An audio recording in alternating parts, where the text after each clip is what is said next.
Chris Gayle പുറത്തായി ഡഗൌട്ടിലേക്ക് മടങ്ങുകയാണ്. ചിന്നസ്വാമിയുടെ ചെങ്കടൽ ആരവമുയർത്തി. ആ മൂന്നക്ഷരങ്ങൾ സ്റ്റേഡിയത്തിൽ അങ്ങോളമിങ്ങോളം പ്രകമ്പനമായി. ഗെയിൽ പോയതിന്റെ ആശ്വാസത്തിന്റെ ആയുസ് ആസ്വദിക്കാൻ ഗുജറാത്ത് ലയൺസിന് കഴിഞ്ഞത് കേവലം സെക്കൻഡുകൾ മാത്രം.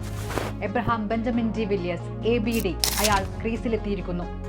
ഇടംകയ്യൻ റിസ്പിന്നർ 20 വയസ്സുകാരൻ കൗശിക് മണിക്കൂറിൽ 95 കിലോമീറ്റർ വേഗതയിലെത്തിയ ഷോർട്ട് പിച്ച് പന്ത് ബാക്ക് ഫുട്ടിലിറങ്ങിയ കവറിന് മുകളിലൂടെ സിക്സർ പറത്തി വെടിക്കെട്ടിന് തിരികൊളുത്തി ABD. അടുത്തത് പ്രവീൺ താംബയുടെ ഊഴമായിരുന്നു. ക്രീസിൽ നിന്ന് ഒരു ചുവട് ഇടത്തേക്ക് മാറി താംബയെ ബ്ലഫ് ചെയ്യുന്നു. പിന്നാലെ കൂട്ടിനൊരു സ്വീപ്പ്. പിന്നീട് ABD വളരെ ശാന്തനായി കാണപ്പെട്ടു. കാരണം മറുവശത്ത് കോലിയാട്ടമായിരുന്നു. 11ാം ഓവറിലെ 3ാം പന്തിൽ ശാന്തതയുടെ കുപ്പായം ദക്ഷിണാഫ്രിക്കക്കാരൻ ഊരിവെച്ചു. കുൽക്കർണിയുടെ പന്ത് പുൾ ചെയ്തൊരു മാസീവ് സിക്സ്. പിന്നാലെ 2 ബൗണ്ടറി കൂടി അങ്ങ് കടത്തി 25 പന്തിൽ താരം അർദ്ധ സെഞ്ചുറി പിന്നിട്ടു. 16ാം ഓവർ എറിയാനെത്തിയ പ്രവീൺ കുമാറിനായിരുന്നു മത്സരത്തിലെ ഏറ്റവും വലിയ പ്രഹരം ABD കാത്തുവച്ചത്.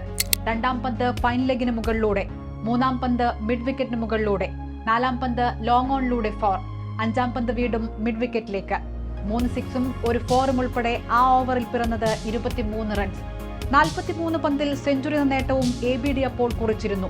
പിന്നീട് ഒരു സിക്സർ മെഷീനായിരുന്നു ABD. നേരിട്ടത് 10 പന്തുകൾ, അതിൽ 5 ബൗണ്ടറിയും എണ്ണം പറഞ്ഞ 4 സിക്സുകളും. പുറത്താകാതെ ക്രീസ് വിടുമ്പോൾ 52 പന്തിൽ 129 റൺസ്, 10 4ഉം 12 സിക്സും വന്ന് ABDയുടെ ബാറ്റിൽ നിന്ന് ക്രിക്കറ്റ് ലോകം കണ്ടു.